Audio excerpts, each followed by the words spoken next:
Thiaoouba Prophecy. Preface. I have written this book as the result of orders received and which I have obeyed. Further, it is an account of events that happened to me personally, this I affirm. I imagine that, to some extent, this extraordinary story will appear to some readers as science fiction, a story entirely invented. But I do not have the imagination that such a fabrication would require. This is not science fiction. The reader of good faith will be able to recognize the truth in the message I transmit from my new friends to the people of the planet Earth. This message, in spite of numerous references to races and religions, reflects neither racial nor religious bias on behalf of the author. Chapter 1, Tao. I awoke suddenly, not knowing how long I had slept. I was completely awake, fresh and alert, but good God, what time could it be? Lena was sleeping beside me, her fists closed, but then Lena always sleeps.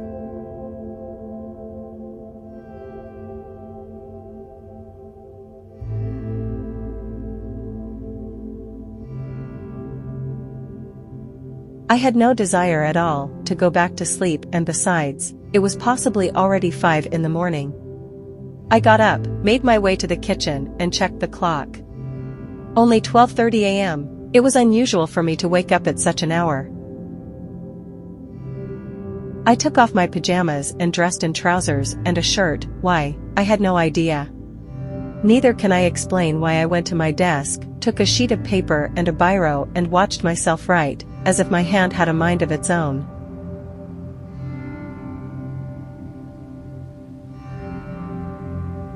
My dear, I'll be away for about 10 days. Absolutely no need to worry. Leaving the note by the telephone, I headed through the door and onto the veranda. I avoided the table on which last night's chess game remained, with the white king still in checkmate, and silently opened the door leading onto the garden.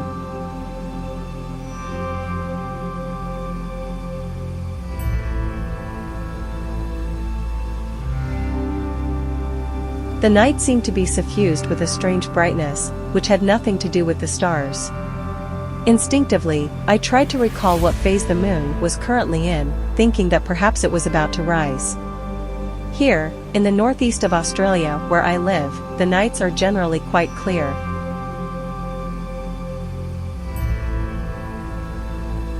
I descended the outside stairs and headed towards the pandanus. Usually, at this time of night, we would have a veritable concert from the frogs and crickets whose chirring sounds fill the night. Now, however, there was a heavy silence, and I wondered why.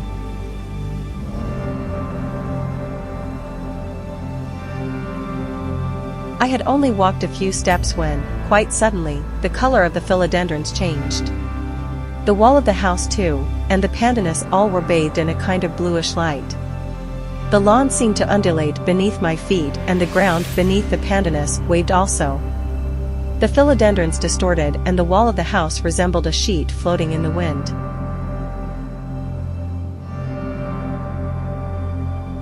Beginning to believe that I was not well, I decided to return to the house when, at that precise moment, I felt myself lifted quite gently from the ground.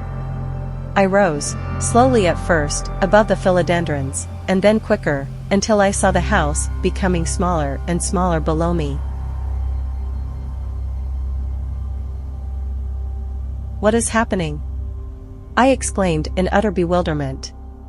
All is well now, Michelle. By then, I believed I was dreaming.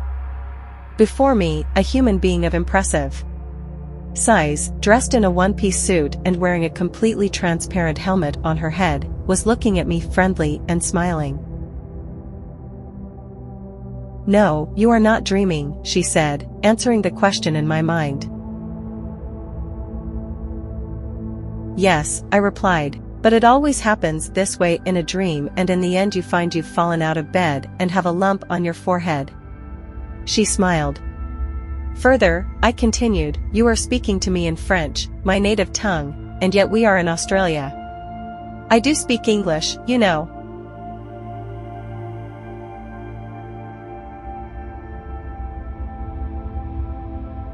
So do I. It has to be a dream, one of those stupid dreams, moreover. If not though, what are you doing on my property? We are not on your property, but above it.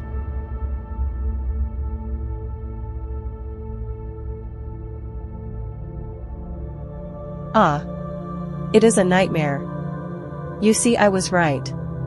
I'll pinch myself. I accompanied the words with the action. Ouch, she smiled again. Now are you satisfied, Michelle?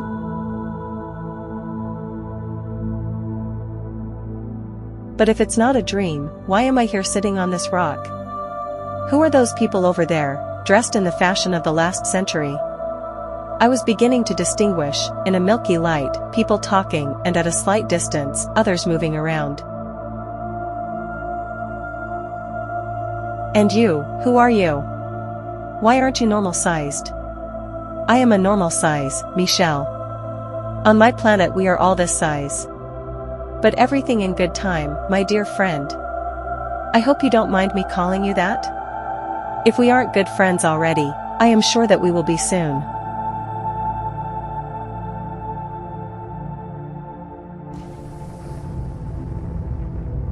She stood there in front of me, intelligence reflected in her smiling face and goodness emanating from her entire being. It would not be possible to meet anyone with whom I could feel more at ease. Of course, you may call me what you wish. And what is your name?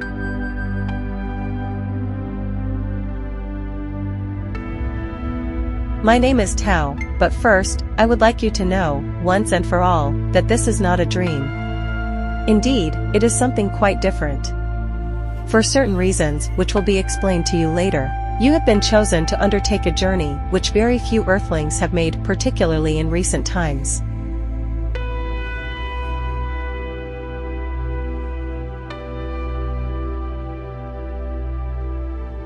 We are, you and I, at this moment, in a universe which is parallel to that of Earth. In order to admit you, as well as ourselves, we have made use of an airlock.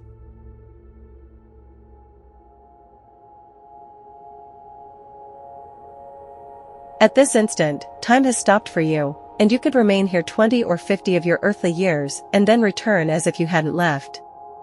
Your physical body would remain absolutely unchanged. But what are these people doing?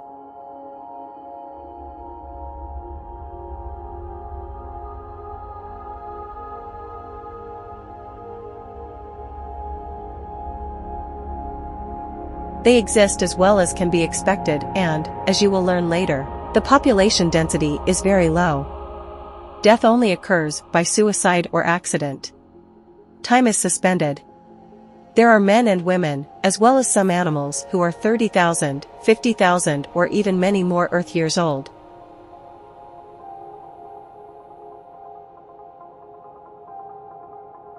But why are they here, and how did they come to be here? Where were they born? On Earth, they are all here, by accident. By accident? What do you mean?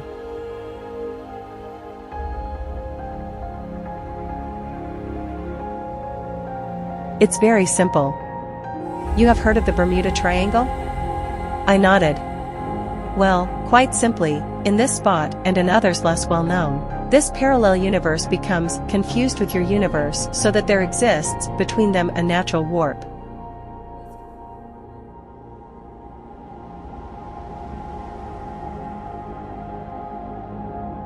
People, animals, or even objects finding themselves in the immediate vicinity of a warp are literally sucked into it. Thus, you can have, for example, an entire fleet of boats disappear in several seconds. Sometimes a person, or persons, can pass back into your universe after several hours, several days, or several years. More often, however, they never return.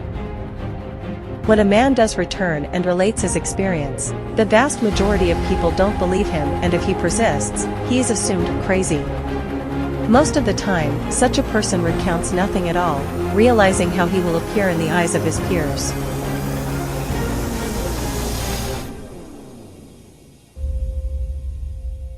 Sometimes too, he returns amnesic, and if he recovers some memory, It is not of what happened in the parallel universe, and therefore sheds no light on the subject. There was, Tao continued, a typical case of this passage into a parallel universe in North America, where a young man literally vanished while going to fetch water from a well which was situated several hundred meters from his house.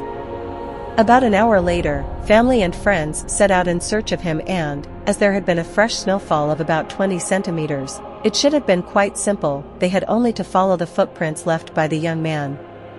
But, right in the middle of the field, the footprints stopped.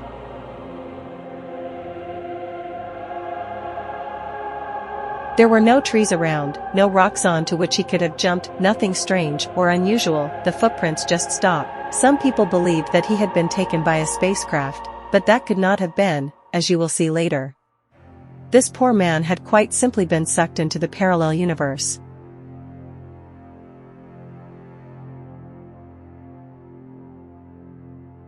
I remember, I said, I did hear of that particular case, but how do you know all about it? You will find out later how I know, she replied enigmatically.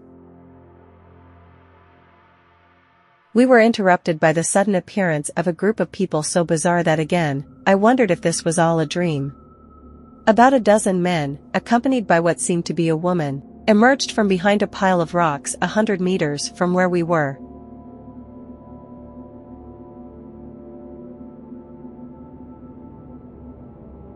The sight was even stranger, since these human beings appeared to have stepped out of the pages of prehistoric records.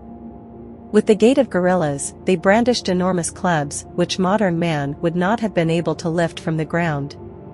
These hideous creatures were coming straight for us, howling like wild beasts. I made a move to retreat, but my companion told me there was nothing to fear and that I should stay still. She put her hand on the buckle of her belt and turned so that she faced them. I heard a series of small clicks, and 5 of the strongest-looking men fell to the ground, motionless. The rest of the group stopped cleanly and began moaning. They prostrated themselves before us. I looked again at Tao. She stood like a statue, her face set. Her eyes were fixed on those people as though she was trying to hypnotize them. I later learned that she was giving orders by telepathy to the female of the group.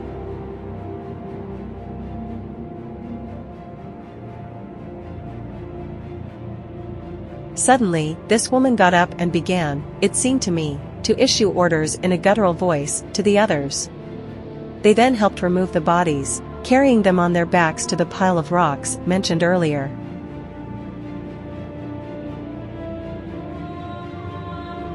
What are they doing? I asked. They will cover their dead with stones. Did you kill them? I had to. What do you mean? Were we really in danger? Of course we were. These are people who have been here for 10 or 15,000 years, who knows? We don't have time to establish that, and besides, it is of no importance. Nevertheless, it illustrates well what I was explaining to you a few moments ago. These people passed into this universe at a certain time, and they have lived in that time ever since. It's frightful. I agree. However, it is part of natural, and therefore universal, law. Furthermore, they are dangerous because they behave more like wild beasts than human beings. Dialogue would not have been possible between them and us, just as it is not possible between them and most of the others living in this parallel universe. For one thing, they are unable to communicate, and for another, they, less than anyone, understand what has happened to them. We were in real danger, and, if I do say so, I have done them a favor just now, of liberating them.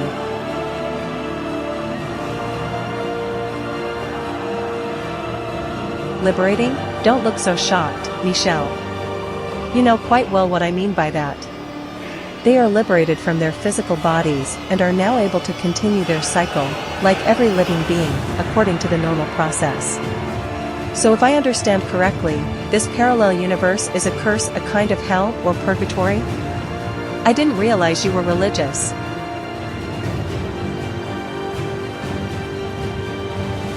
I just make this comparison to show you that I am trying to understand, I replied, wondering how she could know whether or not I was religious. I know, Michelle, I was only teasing. You were right in explaining it as a kind of purgatory, but, of course, this is quite accidental. In fact, this is one of several accidents of nature. An albino is an accident, and a four-leafed clover can also be considered as an accident. Your appendix is just as much an accident.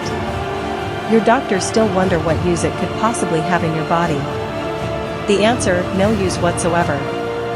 Now usually, in nature, everything has a precise reason for existing, that's why I list the appendix among the natural accidents.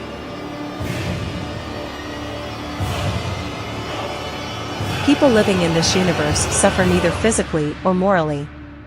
For example, if I hit you, you would feel no pain, but if the blows were strong enough, although without pain, you could still die from them. This might be difficult to comprehend, but it is so.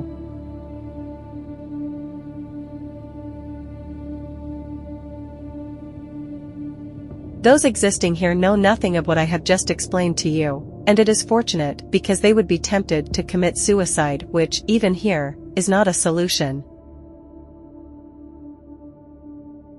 What do they eat? They don't eat, nor do they drink, because they don't feel the need to. Here, remember, time has stopped, those dead won't even rot. But that's terrible. In all, the greatest service that one can render these people would be to kill them. You raise an important point there. Effectively, it would be one of two solutions. What is the other? To send them back where they came from, but that would pose great problems. Because we are able to make use of the warp, we could return many of them to your universe, and thus liberate, them, but I'm sure you are aware of the enormous problems that would create for the majority of these people. Here, as I have already said, you have people who have been here for thousands of years. What would happen if they found themselves back in the universe they left so long ago? They might go insane. In all, there is nothing to do. She smiled gently at my affirmation. You are certainly the man of action we require, Michelle, but beware of jumping to conclusions, you have much more to see. She put her hand on my shoulder, having to incline forward slightly to do so. Although I didn't know it at the time, Tao measured 290 centimeters, exceptionally tall for a human being. I see with my own eyes that we made the right choice in selecting you. You have an astute mind, but I cannot explain everything to you now, for two reasons. Namely,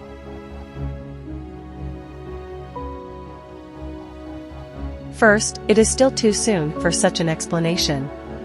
By this, I mean that you must be instructed further on certain points before proceeding beyond. I understand, and second? The second reason is that they are waiting for us. We must leave. With a light touch, she turned me around. I followed her gaze and stared wide-eyed with surprise. About 100 meters from us was an enormous sphere, from which emanated a bluish aura. I later learned that it measured 70 meters in diameter. The light was not steady, but shimmered, resembling a heat haze when one looks from a distance at sand heated by the summer sun. This enormous sphere shimmered about 10 meters from the ground. With no windows, no openings, no ladder, it appeared as smooth as the shell of an egg. Tao signaled for me to follow her, and we set out towards the machine.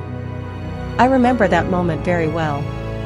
During the short time we took in approaching the sphere, I was so excited that I lost control of my thoughts. A constant stream of images flashed through my mind, resembling a film in the fast-forward mode. I saw myself relating this adventure to my family, and I saw again newspaper articles I had read on the subject of UFOs.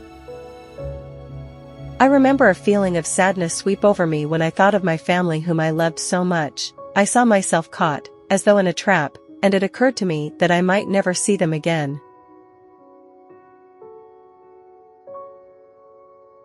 You have absolutely nothing to fear, Michelle, said Tao. Trust me, you will be reunited with your family very soon, and in good health. I believe my mouth fell open in surprise, triggering in Tao a melodious laugh, such as is rarely heard among us earthlings. That was the second time she had read my thoughts. The first time I thought might have been a coincidence, but this time there could be no doubt.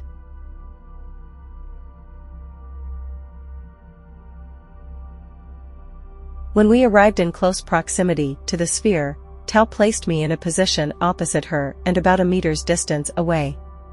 Do not touch me under any pretext, Michelle, whatever happens.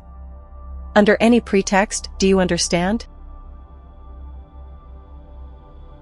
I was quite taken aback by this formal order, but I nodded.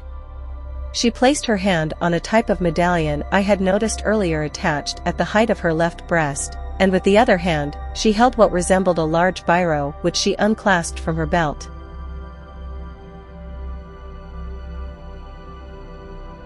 She pointed the biro above our heads and in the direction of the sphere. I thought I saw a green beam of light flash from it, but I couldn't be sure. She then pointed the biro at me, her other hand still on the medallion, and quite simply, we rose, simultaneously, towards the wall of the machine.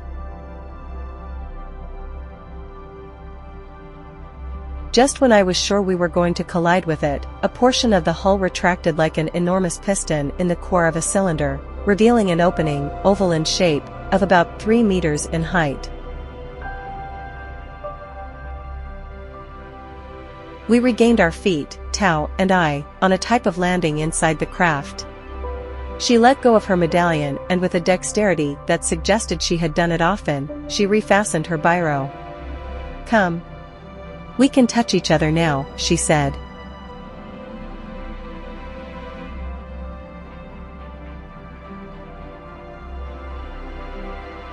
Taking me by the shoulder, she guided me towards a small blue light, so intense that I had almost to half closed my eyes. I had never seen a color like it on Earth.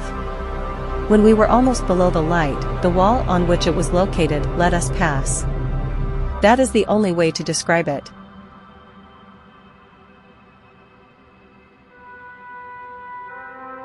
From the way in which my mentor was leading me, I could have sworn I was going to have a handsome lump on my forehead, but we passed through the walls like ghosts. Tao laughed heartily at the shocked expression on my face. That did me good. I remember that laugh like a refreshing breeze and reassuring at a time when I was not feeling at ease.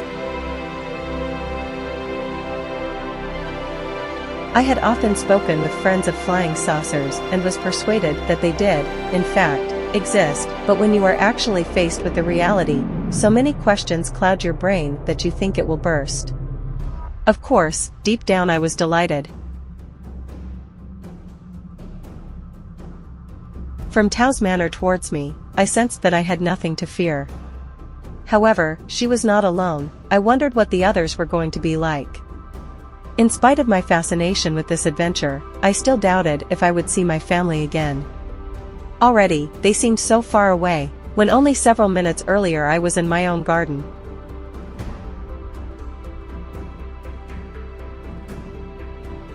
We were now gliding at ground level along a tunnel-shaped corridor that led to a small room, the walls of which were of a yellow so intense that I had to close my eyes. The walls formed a vault exactly as if we were inside an upturned bowl.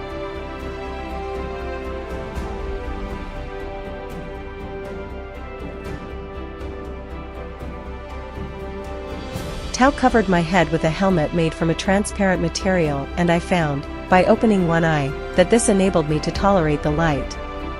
"How do you feel?" she asked.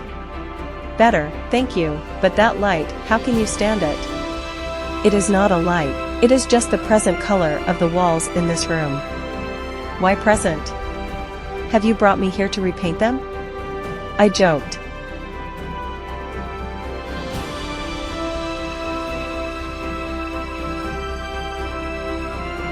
"There is no paint. There are only vibrations, Michelle. You still believe that you are in your earthly universe when you are not. You are now in one of our super long-range spacecraft, capable of traveling at several times the speed of light. We will be leaving soon, if you will lie down on this bunk. There, in the center of the room were two boxes rather like coffins without lids. I stretched out in one of them and Tao in the other. I heard her speak in a language unfamiliar to me, but very harmonious. I wanted to lift myself up a little, but couldn't. Being held by an unknown and invisible force. The yellow color progressively disappeared from the walls, to be replaced by a blue that was certainly no less intense. The paintwork had been redone. 1/3 of the room suddenly became dark and I noticed minute lights sparkling like stars. Tao's voice was clear in the darkness. These are stars, Michelle. We have left Earth's parallel universe and will be leaving your planet further and further behind, to take you to visit ours. We know you are going to be greatly interested in the journey, but also in our departure that will be quite slow, for your benefit.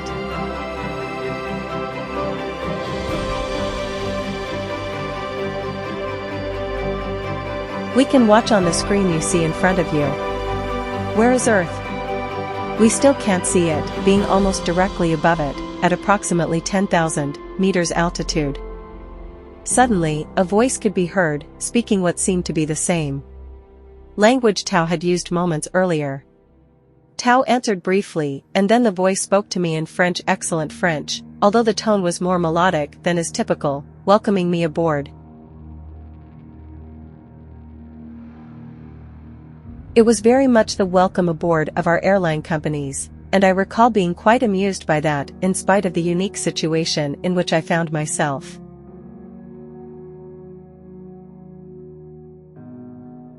At the same instant, I felt a very light movement of the air and it became cool, as though air-conditioned. Things began to happen quickly. On the screen, appeared what could only have been the sun.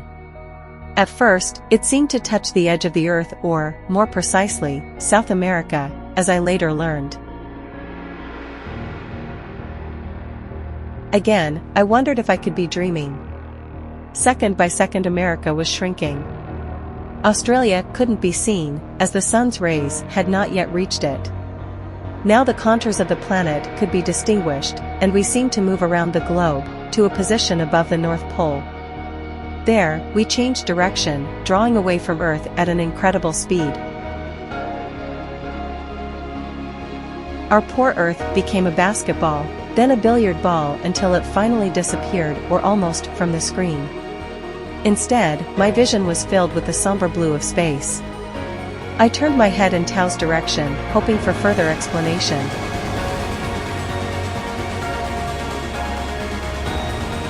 Did you like that?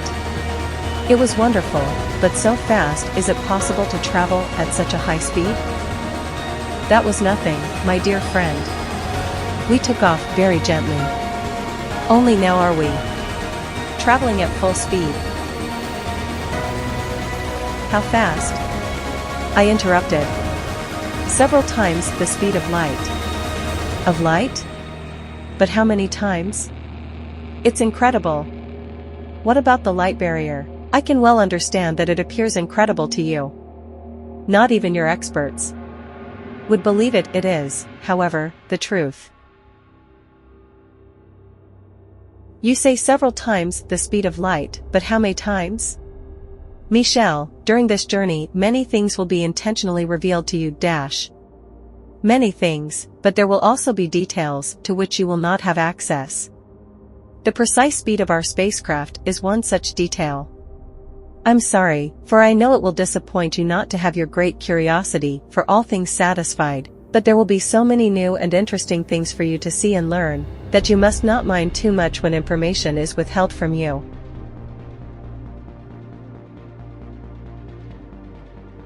Her manner indicated that the matter was closed and I didn't insist further, sensing that to do so would have been rude. Look, she said to me. On the screen a colored dot had appeared and was growing rapidly. What is it? Saturn.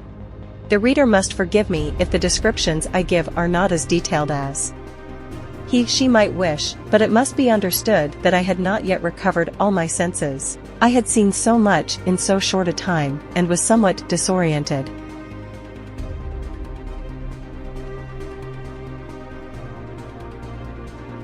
As we approached, the famous Saturn grew rapidly larger on the screen. Its colors were wonderful, incomparable to anything I had ever seen on Earth. There were yellows, reds, greens, blues, oranges, within each color, an infinite range of nuances mingled, separated, grew stronger then weaker, creating the famous rings, and confined within them.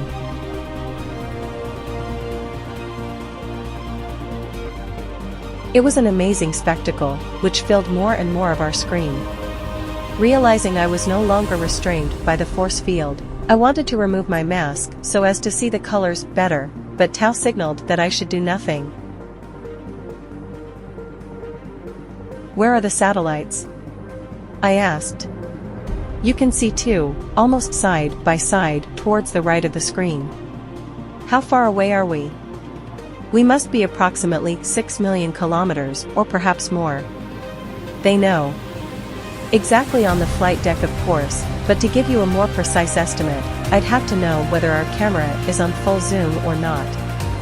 Saturn suddenly disappeared from the left side of the screen, which filled again with the color of space. I believe it was at that moment I felt exalted, as I never had before. It hit me that I was in the process of living an extraordinary adventure, and why? I had asked for nothing and had never contemplated the possibility, who would have dared, of experiencing such an adventure.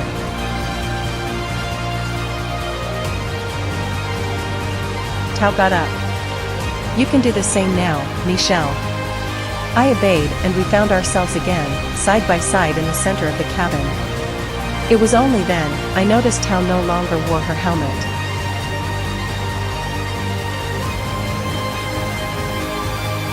"Can you explain to me," I asked, "why just now, you were still wearing a helmet while I was able to accompany you without one, and yet now I have one while you don't?"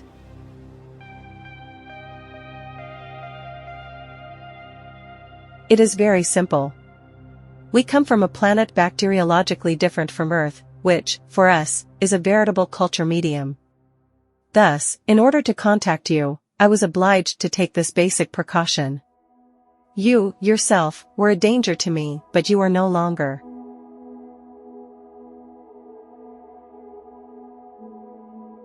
I don't follow you. When you entered this cabin, the color was too intense for you, and I gave you the helmet you are now wearing, which was specially designed for you. Indeed, we were able to anticipate your reaction.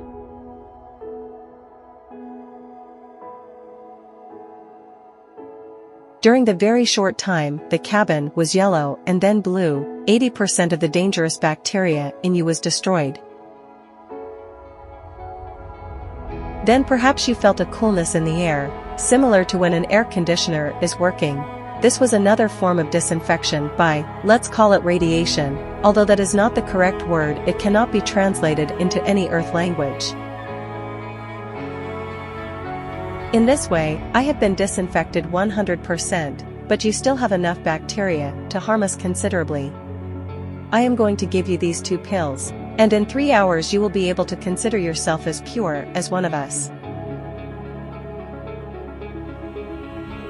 As she spoke, she took a little box from beside her bunk, removed the pills and held them out to me, along with a test tube containing a liquid that I supposed to be water. I swallowed them both, lifting the base of my helmet to do so. Next, well, everything happened very quickly, and it was all very strange. Tao took me in her arms, put me on the bunk and removed my mask. I saw that happen from 2 or 3 meters from my body. I imagine that certain things in this book will seem incomprehensible to the unwarned reader, but I saw my body from a distance, and I was able to move about in the room just by thought.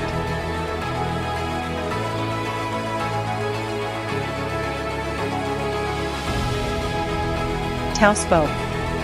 "Michelle, I know that you see me and hear me, but I am not able to see you myself, therefore I cannot look at you when I speak to you.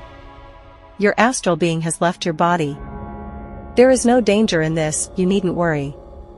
I know that this is the first time this has happened to you, and there are people who panic. I have given you a special drug in order to cleanse your body of all bacteria that is dangerous to us.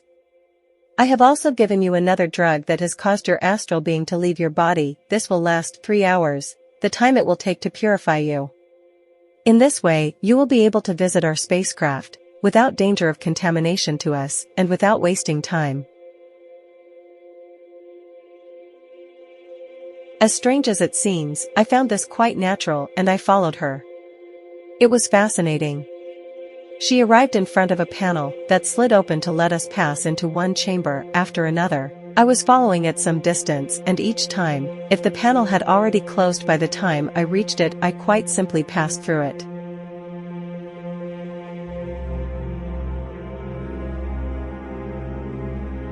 Finally, we reached a circular room, about 20 meters in diameter, in which there were at least a dozen astronauts, all women and all about Tao's size. Tao approached a group of 4 who were seated in enormous, comfortable-looking armchairs, arranged in a circle.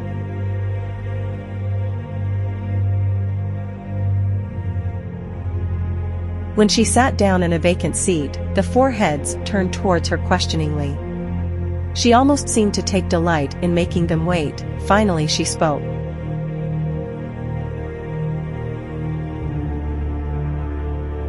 I was again charmed to hear that language. The assonance was quite new to me, and the intonations so harmonious one would have thought they were singing. They all seemed to be greatly interested in Tao's report.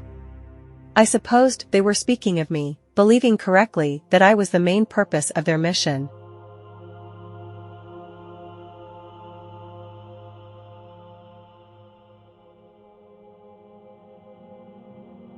When Tao stopped, the questions streamed forth, and 2 other astronauts joined the group. The discussion swelled and developed a tone of increased excitement. Not understanding a word of what was being said, and having noticed on entering 3 people positioned in front of screens, displaying 3-dimensional images, more or less vividly colored, I approached to discover that this must certainly be the control room of the spacecraft. Being invisible made it even much more interesting, since each person was performing her duties without being disturbed, or even distracted, by my presence. On a screen bigger than the rest, I was able to discern dots, some larger than others, and some brighter, which moved steadily and without interruption in their prescribed directions, several towards the left of the screen and others towards the right. Their speed increased as they grew on the screen and finally exited from it. Their colors were often brilliant and extraordinarily beautiful, ranging from subtle tones to a blinding yellow, like the light from our sun.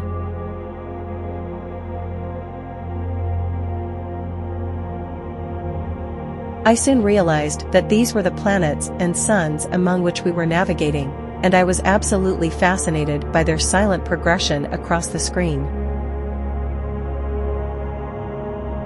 I can't say how long I had been watching them, when suddenly a strange sound filled the cabin, a sound which was soft and at the same time insistent, and which was accompanied by many flashing lights. The effect was immediate. The astronauts that had been talking with Tao now approached the control post and each took a seat that seemed to be personally assigned to her. Everyone's eyes were fixed attentively on the screens.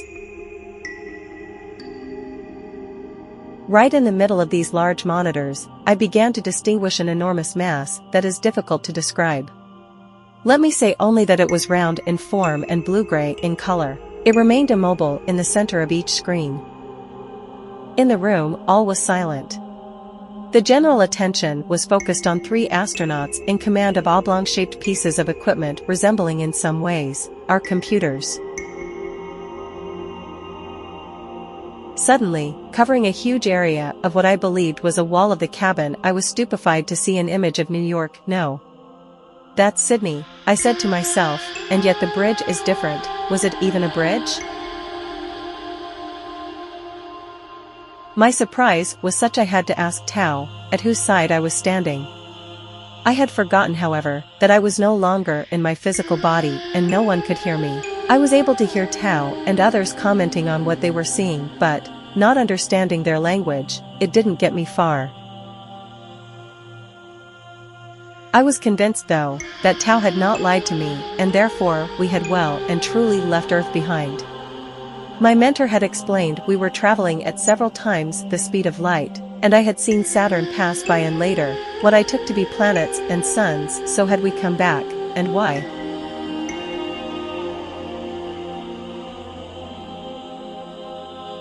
Tao spoke aloud and in French, which caused all heads to turn in her direction.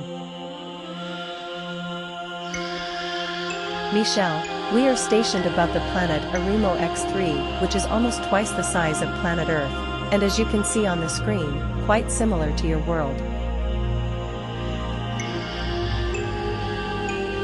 I can't explain at any length our current mission as I am required to participate in the operation, but I will do so later. To put you on the right track, I will tell you that our mission concerns atomic radiation, such as you know on Earth.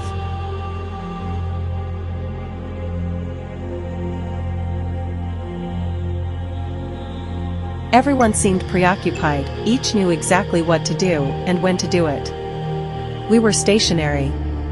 The large panel projected an image of the center of a town.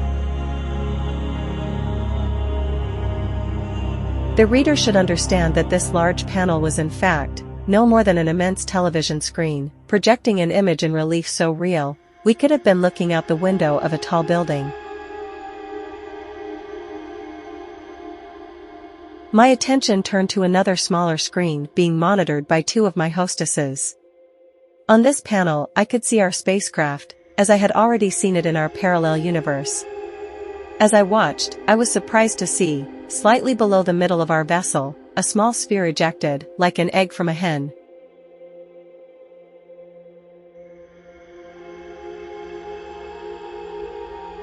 Once outside, this sphere accelerated rapidly towards the planet below. As it disappeared from view, another sphere emerged in the same manner, and then a third. I noticed each sphere was being monitored on separate screens, by different groups of astronauts.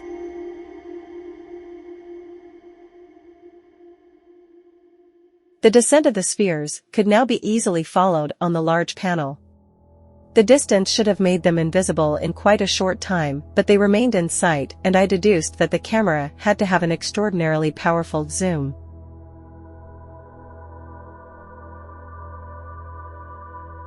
Indeed, the effect of the zoom was so strong that the first sphere disappeared from the right of the panel and the second from the left. We could now only see the middle one and followed its descent to the ground quite clearly. It stopped in the center of an immense square, situated among apartment buildings.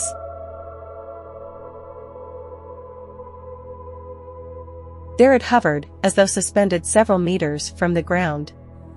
The other spheres were monitored in the same detail. One was above a river that flowed through the town, and the other hovered above a hill, near the city.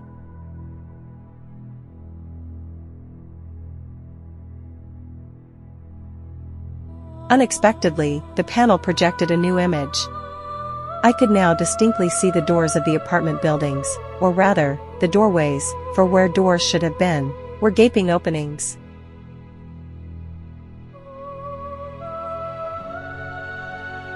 I remember clearly that, until then, I had not realized how odd this town was. Nothing had moved.